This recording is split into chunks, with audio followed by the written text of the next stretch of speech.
Government of Karnataka, Department of Collegiate Education, Subject Commerce, Topic Deduction from Gross Total Income relating to deduction under Section 80D, its concepts and problem solution. Assessment year 2019-20. Presented by Girisham, Assistant Professor, Department of Commerce, Shri R.N. Deshpande, Government First Grade College, Mulugund, Gadag District.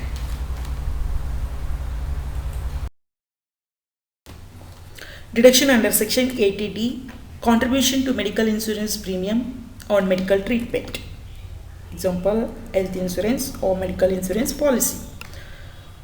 Deduction under Section 80D applicable to an individual or Hindu undivided family, irrespective of residential status, means whether resident or non-resident.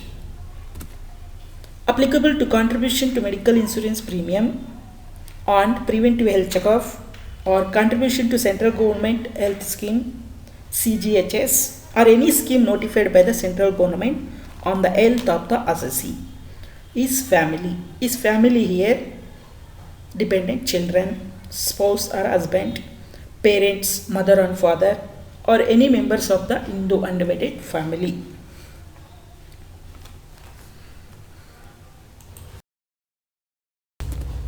Mode of payment. Pavati Vidhana. The premium or medical expenditure must be paid by any mode other than cash. ಅಂದರೆ ನಗದು ರೂಪ ಬಿಟ್ಟು ಇತರೆ check ಅಥವಾ D D ಮೂಲಕ ನಾವು ವೈದ್ಯಕೀಯ ವೆಚ್ಚ ಮತ್ತು ಆರೋಗ್ಯ ವಿಮಾ ಕಂತನ್ನು ನಾವು ಪಾವತಿ ಮಾಡಬೇಕಾಗ್ತದೆ. However, payment shall be made any mode including cash in respect of any sum paid on account of preventive health checkup. Preventive health checkup expenditure ಏನಿದೆ ಈ ಅಮೌಂಟನ್ನು ನಗದು ಮತ್ತು ಚೆಕ್ ಅಥವಾ ಇತರೆ ಡಿ ಡಿ ರೂಪದಲ್ಲಾದರೂ ನಾವು ಹಣವನ್ನು ಪಾವತಿ ಮಾಡಬಹುದು. Where lump sum health insurance premium is paid, single premium in the bracket, covering insurance for more than a year, then deduction is available on proportionate basis. ನೋಡಿ, ನಾವು ಪ್ರತಿ ತಿಂಗಳು ವಿಮಾ ಕಂತನ್ನು ಕಟ್ಟುವ ಬದಲು ಒಂದು ವರ್ಷದ್ದು ಸೇರಿ ಒಂದೇ ಪ್ರೀಮಿಯಂ ಅಂದರೆ ಸಿಂಗಲ್ ಪ್ರೀಮಿಯಮಲ್ಲಿ ನಾವು ಹಣವನ್ನು ಪಾವತಿ ಮಾಡ್ಬೋದು.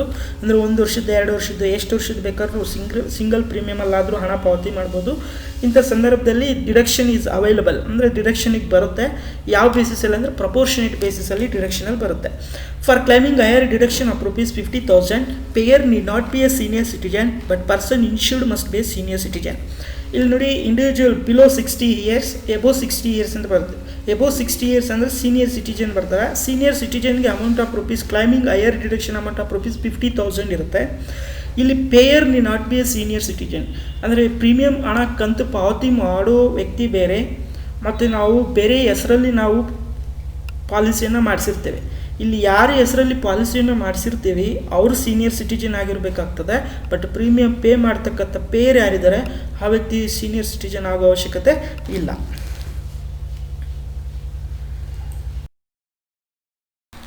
Under section 80D individual or Hindu individual ಫ್ಯಾಮಿಲಿಗೆ ಅಪ್ಲಿಕಬಲ್ ಆಗುತ್ತೆ ಗೊತ್ತಾಗಿದೆ.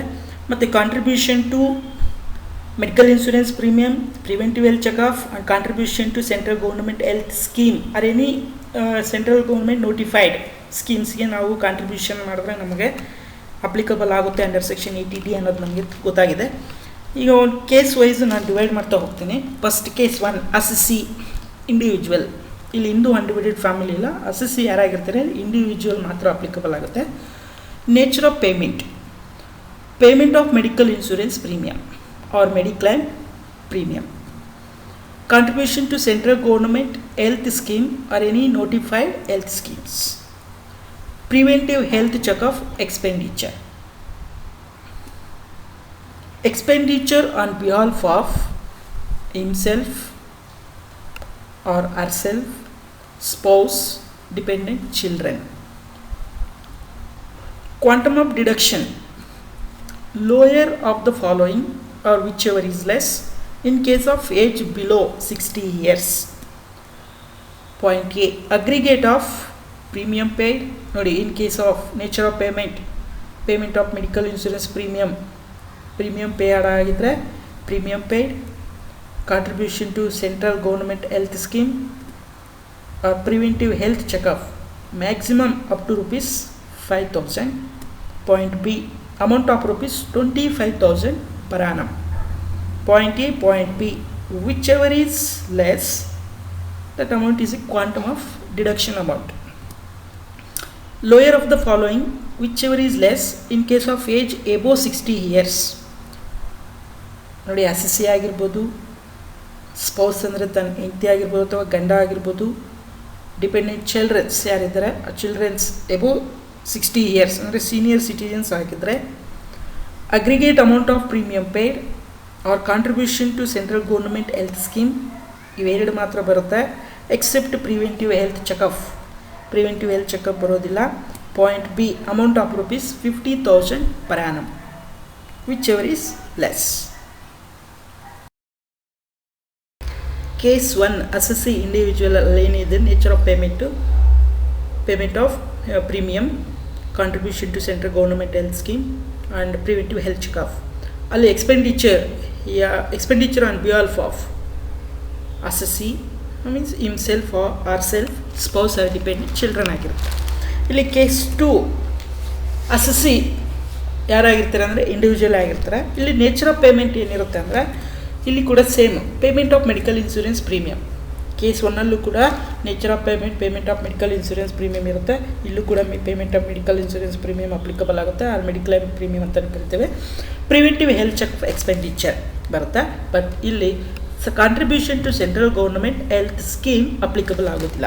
ಏಕೆಂದರೆ ಇಲ್ಲಿ ಎಕ್ಸ್ಪೆಂಡಿಚರ್ ಆನ್ ಬಿಹಾಲ್ಫ್ ಆಫ್ ಪೇರೆಂಟ್ಸ್ ಅಂದರೆ ಇಲ್ಲಿ ಫಾದರ್ ಆ ಮದರ್ ಆಗಿರ್ತಾರೆ. ಇಲ್ಲಿ ಇಂಡಿವಿಜುವಲ್ ಅಸೆಸಿ ಯಾರಿರ್ತಾರೆ ಆ ಇಂಡಿವಿಜುವಲ್ ಅಸೆಸಿ ಯಾರ ಪರವಾಗಿ ವೆಚ್ಚ ಮಾಡ್ತಾರೆ ಅಂದರೆ ಪೇರೆಂಟ್ಸ್ ಪರವಾಗಿ ಇಲ್ಲಿ ಪಾಲಿಸಿ ಹಣವನ್ನು ಪೇ ಮಾಡೋದಾಗಿರ್ಬೋದು ಅಥವಾ ಪ್ರಿವೆಂಟಿವ್ ಹೆಲ್ತ್ ಚೆಕ್ ಎಕ್ಸ್ಪೆಂಡಿಚರ್ ಅಮೌಂಟನ್ನು ಪೇ ಮಾಡಿರ್ತಾರೆ. ಇಲ್ಲಿ ಪೇರೆಂಟ್ಸ್ ಅಂದರೆ ಫಾದರ್ ಮದರ್ ಮಾತ್ರ ಬರ್ತಾರೆ, ಫಾದರ್ ಇನ್ ಲಾ ಇಲ್ಲಿ ಬರೋದಿಲ್ಲ. ವೆದರ್ ಡಿಪೆಂಡೆಂಟ್ ಆರ್ ನಾಟ್, ನೋಡಿ ಅವರು ಅಸೆಸಿಗೆ ಡಿಪೆಂಡ್ ಆಗಿರಲಿ ಅಥವಾ ಆಗದೇ ಇರಲಿ ಕೂಡ ಅಪ್ಲಿಕಬಲ್ ಆಗುತ್ತೆ. ಕ್ವಾಂಟಮ್ ಆಫ್ ಡಿಡಕ್ಷನ್ ಅಂತ ಹೇಳಿದಾಗ lower of the following whichever is less ಅಂತ ಕರಿತೀವಿ. In case of age below 60 years, parents age ಏನಾದರೂ father mother age below 60 years ಇದ್ದಂಥ ಸಂದರ್ಭದಲ್ಲಿ ಪಾಯಿಂಟ್ ಎ ಅಗ್ರಿಗೇಟ್ ಆಫ್ ನೋಡಿ ಪ್ರೀಮಿಯಂ ಪೇ ಮಾಡಿದರೆ premium amount preventive health checkup expenditure ಏನಾದರೂ ಆಗಿದ್ರೆ maximum up to rupees 5,000. Point B amount of rupees 25,000 per annum. Point A point B ಇವೆರಡರಲ್ಲಿ ಯಾವುದು ಕಡಿಮೆ ಇರುತ್ತೆ ಆ ಹಣ ಕ್ವಾಂಟಮ್ ಆಫ್ ಡಿಡಕ್ಷನ್ ಅಂದರೆ ಕ್ವಾಲಿಫೈಯಿಂಗ್ ಫಾರ್ ಡಿಡಕ್ಷನ್ ಅಮೌಂಟ್ ಆಗಿರುತ್ತೆ. And lower of the following whichever is less in case of age above 60 years, ನಾವು above 60 ಇಯರ್ಸ್ನ ಸೀನಿಯರ್ ಸಿಟಿಜನ್ಸ್ ಅಂತ ಕರಿತೀವಿ. In case parents father mother above 60 years ಏನಾದರೂ ಆಗಿದ್ರೆ the aggregate amount of premium paid, premium ಹಣ ಎಷ್ಟು ಪಾವತಿ ಮಾಡಿದ್ವಿ ಆ ಅಮೌಂಟ್ ಮಾತ್ರ ಇಲ್ಲಿ ಬರುತ್ತೆ. Except preventive health checkup expenditure ಬರೋದಿಲ್ಲ, ಮತ್ತು contribution to central government health scheme ಕೂಡ ಇರೋದಿಲ್ಲ. Point B amount of rupees 50,000 per annum, whichever is less. ಇಲ್ಲಿ ನೋಟ್ ಇದೆ, the deduction for payment made for preventive health checkup for self, spouse, dependent children and parents ಅಂದರೆ case 1 and case 2 ಎರಡು ಕೇಸಲ್ಲೂ ಕೂಡ ನಾವೇನು preventive health checkup amount ಇದೆ ಅವೆರಡು ಕೇಸಲ್ಲೂ ಸೇರಿ ಅಂದರೆ for case 1 and 2 does not exceed the aggregate of rupees 5,000 subject to over limit of rupees 25,000 or rupees 50,000, 5,000ಕ್ಕಿಂತ ಹೆಚ್ಚಾಗಿ ಇರೋದಿಲ್ಲ.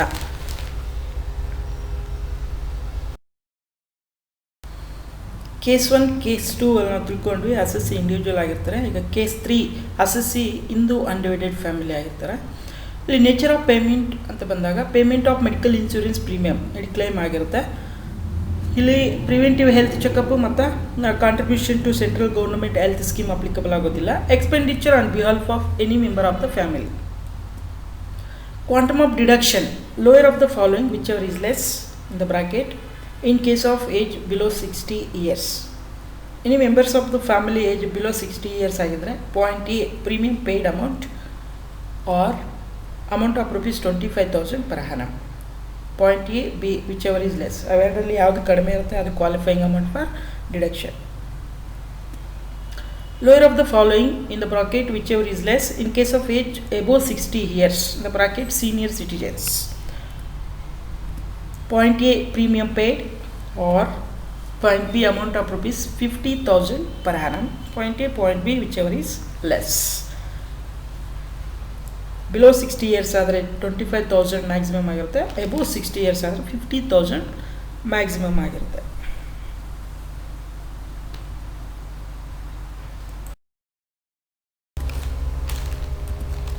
Case 4 assessee. ಇಲ್ಲಿ ಅಸೆಸ್ಸಿ ಯಾರಾಗಿರ್ತಾರೆ ಅಂದರೆ ಇಂಡಿವಿಜುವಲ್ ಆದರೂ ಆಗಿರ್ಬೋದು ಅಥವಾ ಹಿಂದೂ ಅನ್ಡಿವೈಡೆಡ್ ಫ್ಯಾಮಿಲಿ ಆದರೂ ಆಗಿರ್ಬೋದು. ಕೇಸ್ 1 ಅಸೆಸ್ಸಿ ಯಾರಾಗಿರ್ತಾರೆ ಇಂಡಿವಿಜುವಲ್. ಕೇಸ್ 2 ಅಪ್ಲಿಕಬಲ್ ಯಾರಿಗಾಗುತ್ತೆ ಅಂದರೆ ಅಸೆಸ್ಸಿ ಇಂಡಿವಿಜುವಲ್ಗಾಗುತ್ತೆ. ಕೇಸ್ 3 ಅಸೆಸ್ಸಿ ಯಾರಾಗಿರ್ತಾರೆ ಅಂದರೆ ಹಿಂದೂ ಅನ್ಡಿವೈಡೆಡ್ ಫ್ಯಾಮಿಲಿ. ಕೇಸ್ 4ಅಲ್ಲಿ ಅಸೆಸ್ಸಿ ಇಂಡಿವಿಜುವಲ್ ಆಗಿರ್ಬೋದು ಅಥವಾ ಹಿಂದೂ ಅನ್ಡಿವೈಡೆಡ್ ಫ್ಯಾಮಿಲಿ ಆಗಿರ್ಬೋದು. Nature of payment amount paid on account of medical expenditure. ಇಲ್ಲಿ ವೈದ್ಯಕೀಯ ವೆಚ್ಚದ ಹಣ ಪಾವತಿ ಆಗಿರಬೇಕಾಗ್ತದೆ. In the bracket medical insurance premium is not paid on health of such person. ಯಾವ ವ್ಯಕ್ತಿಗೆ ಮೆಡಿಕಲ್ ಟ್ರೀಟ್ಮೆಂಟ್ ಆಗಿರುತ್ತೆ, ಯಾವ ವ್ಯಕ್ತಿ ಮೇಲೆ ನಾವು ವೈದ್ಯಕೀಯ ವೆಚ್ಚವನ್ನು ಭರಿಸಿರ್ತೀವಿ ಆ ವ್ಯಕ್ತಿ ಮೇಲೆ ಯಾವುದೇ ಮೆಡಿಕಲ್ ಇನ್ಶೂರೆನ್ಸ್ ಪ್ರೀಮಿಯಮು ಪೇಯ್ಡ್ ಆಗಿರಬಾರ್ದು. Expenditure incurred for any of the following person who is a senior citizen. ಯಾರು ಸೀನಿಯರ್ ಸಿಟಿಜನ್ ಆಗಿರ್ತಾರೆ ಅಂದರೆ ಎಬೋವ್ 60 ಇಯರ್ಸ್ ಏಜ್ ಆಗಿರ್ತಾರೆ ಆ ವ್ಯಕ್ತಿ ಅಂದರೆ ಕೆಳಗಡೆ ನಾವು ತಿಳ್ಕೊಳ್ತಾ ಹೋಗ್ತೀವಿ. ಆ ವ್ಯಕ್ತಿಗಳ ಮೇಲೆ ನಾವು ಮೆಡಿಕಲ್ ಎಕ್ಸ್ಪೆಂಡಿಚರ್ ಪೇ ಮಾಡಿದರೆ ಈ ಕೇಸ್ 4 ಅಪ್ಲಿಕಬಲ್ ಆಗ್ತಾ ಹೋಗುತ್ತೆ. ಇನ್ ಕೇಸ್ ಆಫ್ ಇಂಡಿವಿಜುವಲ್ ಆದರೆ himself or spouse means husband or wife ಆಗಿರ್ಬೋದು, dependent children both of the parents. In case of Hindu undivided family any member of the family. Quantum of deduction lower of the following: point A medical expenditure incurred, or point B amount of rupees 50,000 per annum. Point A or point B, whichever is less, is the qualifying for deduction amount. Example 1. Compute deduction available to Mr. X under section 80D. Mr. X 40 years old paid following sums by check. Person insured amount column: mediclaim insurance premium for X rupees 18,000, mediclaim insurance premium for Mrs. X in the bracket not dependent on X rupees 5,000, contribution to central government health scheme for dependent daughter rupees 3,000, mediclaim insurance premium for son in the bracket not dependent on X rupees 3,000, contribution to central government health scheme for brother in the bracket dependent on X rupees 1,000, mediclaim insurance premium for mother-in-law in the bracket dependent on X age 70 years rupees 900, mediclaim insurance premium for mother in the bracket dependent on X age 59 years 26,500, mediclaim insurance premium for grandparents in the bracket dependent on X rupees 1,600, mediclaim insurance premium for father in the bracket not dependent on X age 61 years rupees 32,000, contribution to central government health scheme for father rupees 2,000, total 93,000.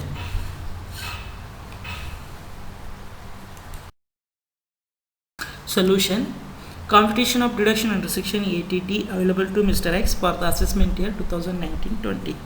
Problem ನೋಡ್ಕೊಳ್ಳಿ. Mr. X 40 years old paid following sums by check.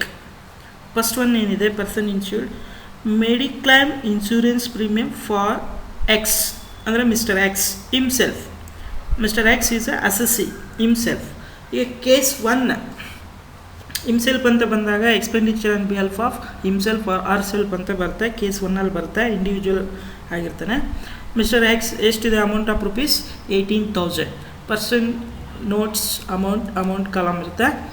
ಇಲ್ಲಿ column ಇರುತ್ತೆ. Mister ex person insured ಯಾರ ಹೆಸರಲ್ಲಿ insured ಆಗಿದೆ ಅಂದರೆ mister X is a assessee ಅಂದರೆ himself ಮಾಡ್ಕೊಂಡಿದ್ದಾನೆ. Notes ಏನು ಬರುತ್ತೆ himself. Amount of rupees 18,000. Mediclaim insurance premium for missus X in the bracket not dependent on X. ಇಲ್ಲಿ ಮಿಸ್ಸಸ್ ಎಕ್ಸ್ ಅಂತ ಬಂದಾಗ ಸ್ಪೌಸ್ ಡಿಪೆಂಡೆಂಟ್ ನಾಟ್ ಡಿಪೆಂಡೆಂಟ್ ಅಂತ ಯಾವುದಾದ್ರೂ ಆಗಿರ್ಬೋದು. ಡಿಪೆಂಡೆಂಟ್ ಆಗಿರಲಿ ನಾಟ್ ಡಿಪೆಂಡೆಂಟ್ ಆಗಿರಲಿ ಇದು ಎಲಿಜಿಬಲ್ ಇರುತ್ತೆ. So person insured missus X ಅಂದರೆ ಅಸೆಸ್ಸಿ ತನ್ನ ಹೆಂಡತಿ ಹೆಸರಲ್ಲಿ ಪಾಲಿಸಿಯನ್ನು ಇನ್ಶೂರ್ ಮಾಡಿಸಿರ್ತಾನೆ. So mediclaim insurance premium for missus X in the bracket not dependent on X. ಅಲ್ಲಿ ನೋಟ್ಸ್ ಏನು ಬರುತ್ತೆ ಸ್ಪೌಸ್ ಅಂತ ಬರುತ್ತೆ. ಮಿಸ್ಸಸ್ ಎಕ್ಸ್ ಅಂದರೆ ಹೆಂಡತಿ ಆಗಿರುತ್ತೆ. ಅಮೌಂಟ್ ಆಫ್ rupees 5,000 ಎಲಿಜಿಬಲ್ ಆಗಿರುತ್ತೆ. Contribution to the central government health scheme for dependent daughter. ಇಲ್ಲಿ ಯಾರ ಹೆಸರಲ್ಲಿ ಮಾಡಿಸಿದ್ದಾನೆ ಅಂದರೆ ಡಾಟರ್. ಇಲ್ಲಿ ಡಿಪೆಂಡೆಂಟ್ ಚಿಲ್ಡ್ರನ್ ಆಗಿರಬೇಕು ನೋಡಿ. ಡಾಟರು ಅಲ್ಲೇನು ಕೊಟ್ಟಿದ್ದಾನೆ, ಡಿಪೆಂಡೆಂಟ್ ಅಂತಲೇ ಕೊಟ್ಟಿದ್ದಾನೆ. ಅದಕ್ಕೆ ಇಲ್ಲಿ ನೋಟ್ಸಲ್ಲಿ ಏನು ಬರುತ್ತೆ, dependent. In case not dependent ಅಂತ ಹೇಳಿದರೆ ಇಲ್ಲಿ ಎಲಿಜಿಬಲ್ ಆಗ್ತಾ ಇರಲಿಲ್ಲ. ಡಿಪೆಂಡೆಂಟ್ ಹೇಳಿದ್ರಕ್ಕೆ ಮಾತ್ರ ಎಲಿಜಿಬಲ್ ಆಗ್ತದೆ. Daughter, dependent daughter, amount of rupees 3000. Mediclaim insurance premium for son ನೋಡಿ, ಮಗನ ಹೆಸರಲ್ಲಿ ತಗೊಳ್ತಾ ಇದ್ದಾನೆ ಪಾಲಿಸಿ, ಆದರೆ ಬ್ರಾಕೆಟಲ್ಲಿ ಏನು ಕೊಟ್ಟಿದ್ದಾನೆ, ನಾಟ್ ಡಿಪೆಂಡೆಂಟ್ ಆನ್ ಎಕ್ಸ್. ಇಲ್ಲಿ ನಾಟ್ ಡಿಪೆಂಡೆಂಟ್ ಅಂತ ಬಂದಿರೋದ್ರಿಂದ ನಿಲ್ ಅಂದರೆ ನಾಟ್ ಎಲಿಜಿಬಲ್ ಇರೋದಿಲ್ಲ. ಡಿಪೆಂಡೆಂಟ್ ಚಿಲ್ಡ್ರನ್ ಮಾತ್ರ ಎಲಿಜಿಬಲ್ ಆಗಿರ್ತಾರೆ. ಡಾಟರ್ ಡಿಪೆಂಡೆಂಟ್ ಆಗಿರ್ತಾರೆ, ಎಲಿಜಿಬಲ್ ಆಗಿದೆ. Son not dependent on X, so amount nil. Contribution to the central government health scheme for brother ನೋಡಿ, ಬ್ರದರಲ್ಲಿ ಇನ್ಶೂರ್ಡ್ ಯಾರ ಹೆಸರಲ್ಲಿ ಇನ್ಶೂರ್ಡ್ ಮಾಡಿಸ್ತಾ ಇದ್ದಾನೆ, ಬ್ರದರ್ ಹೆಸರಲ್ಲಿ ಇನ್ಶೂರ್ಡ್ ಮಾಡಿಸ್ತಾ ಇದ್ದಾನೆ. ಬಟ್ ಇದು ನಾಟ್ ಎಲಿಜಿಬಲ್. ಬ್ರದರ್ ಎಲ್ಲಿ ಕೂಡ ಎಲಿಜಿಬಲ್ ಆಗಿರೋದಿಲ್ಲ. ಅಮೌಂಟ್ ಏನಾಗುತ್ತೆ, ನಿಲ್ಲಾಗುತ್ತೆ. Medical insurance premium for mother in law ನೋಡಿ, ನಾನು ಇಲ್ಲಿ ಯಾವ್ಯಾವ ಎಲಿಜಿಬಲ್ ನಾಟ್ ಎಲಿಜಿಬಲ್ ಆಗಿರುತ್ತೆ ಅವೆಲ್ಲ ಇಲ್ಲೇ ತೊಗೊಬಿಡ್ತೀನಿ. Mediclaim insurance premium for mother in law ಬ್ರಾಕೆಟಲ್ಲಿ dependent on X, age 70 years ಅಂತ ಕೊಟ್ಟಿದ್ದಾನೆ. ಡಿಪೆಂಡ್ ಆಗಿರಲಿ, ನಾಟ್ ಡಿಪೆಂಡ್ ಆಗಿರಲಿ, mother in law is not eligible. ಯಾರ ಹೆಸರಲ್ಲಿ ಇನ್ಶೂರ್ ಮಾಡಿಸ್ತಾ ಇದ್ದಾನೆ, ಮದರ್ ಇನ್ ಲಾ ಹೆಸರಲ್ಲಿ ಇನ್ಶೂರ್ ಮಾಡಿಸ್ತಾ ಇದ್ದಾನೆ. So not eligible, amount nil.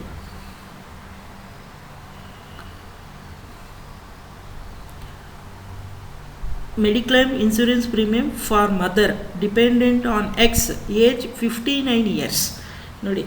Parents, mother ಅಂದರೆ ಪೇರೆಂಟ್ಸಲ್ಲಿ ಬರುತ್ತೆ. ಕೇಸ್ 2 ಅಲ್ಲಿ ಬರ್ತಿದ್ದು.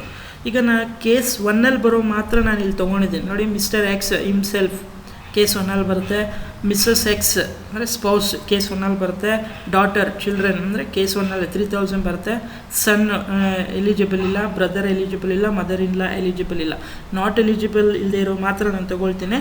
ಕೇಸ್ 2 ಬರೋ ನೆಕ್ಸ್ಟ್ ತೊಗೊಳ್ತೀನಿ ನಾನು. Mediclaim insurance premium for grand parents ಇಲ್ಲಿ ನೋಡಿ, ಗ್ರ್ಯಾಂಡ್ ಪೇರೆಂಟ್ಸ್ ಹೆಸರಲ್ಲಿ ಇನ್ಶೂರ್ ಮಾಡಿದರೆ ಇದು ಕೂಡ ನಾಟ್ ಎಲಿಜಿಬಲ್. ಓನ್ಲಿ ಪೇರೆಂಟ್ಸ್ ಹೆಸರಲ್ಲಿ ಮಾತ್ರ ಇನ್ಶೂರ್ಡ್ ಆಗಿರಬೇಕು. ಗ್ರ್ಯಾಂಡ್ ಪೇರೆಂಟ್ಸಲ್ಲಿ ಇನ್ಶೂರ್ಡ್ ಆಗಿದ್ದರೆ ಮೆಡಿಕಲ್ ಎಕ್ಸ್ಪೆಂಡಿಚರ್ ಆಗಿದ್ದರೆ ನಾಟ್ ಎಲಿಜಿಬಲ್ ಆಗಿರುತ್ತೆ. ಅಮೌಂಟ್ ಆಫ್ ರುಪೀಸ್ ನಿಲ್ ಇರುತ್ತೆ.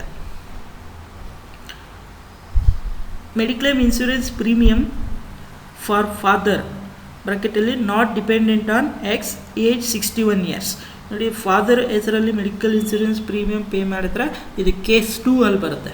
ಅಂದರೆ ಮದರು ಫಾದರ್ ಎರಡೂ ಕೂಡ ಕೇಸ್ 2 ಅಲ್ಲಿ ಬರುತ್ತೆ. ಇವೆರಡು ನೆಕ್ಸ್ಟ್ ತೊಗೊಳ್ತೀನಿ ನಾನು.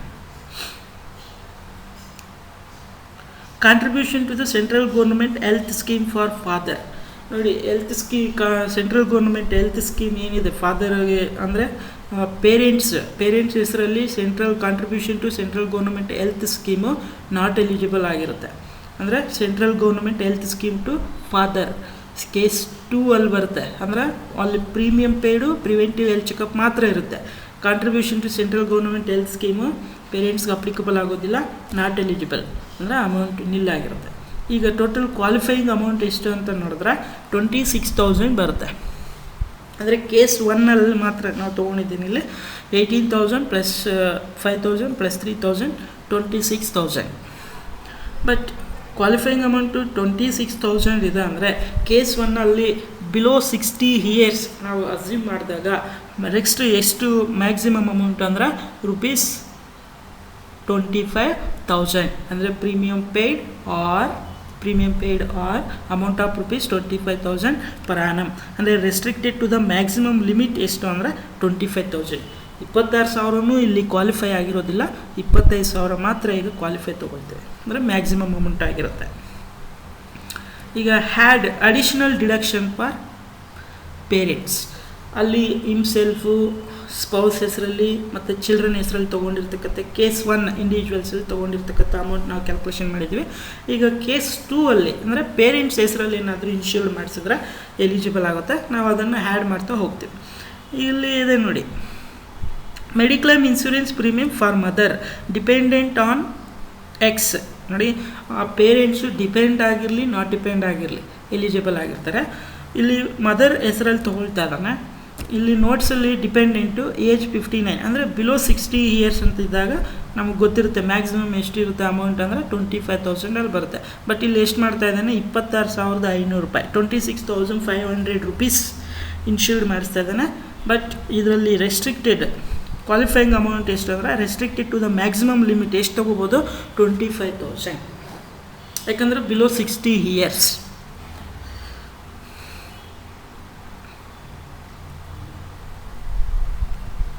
Next mediclaim insurance premium for father, ನೋಡಿ ಫಾದರ್ ಹೆಸರಲ್ಲೂ ಮಾಡಿಸ್ತಾ ಇದ್ದಾನೆ. Add insurance for father not dependent, depend ಆಗಿರಲಿ ನಾಟ್ ಡಿಪೆಂಡ್ ಆಗಿರಲಿ ಎಲಿಜಿಬಲ್ ಇರುತ್ತೆ. ಏಜ್ ಎಷ್ಟಿದೆ, 61 ಇಯರ್ಸ್.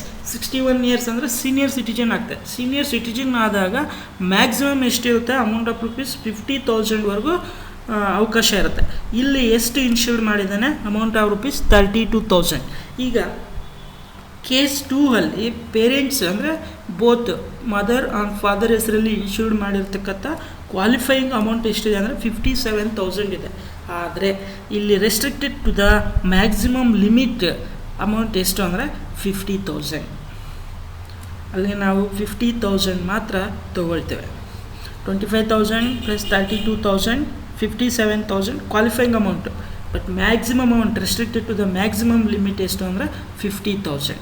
50,000ಗಿಂತ ಹೆಚ್ಚಾಗಿ ಇರೋದಿಲ್ಲ.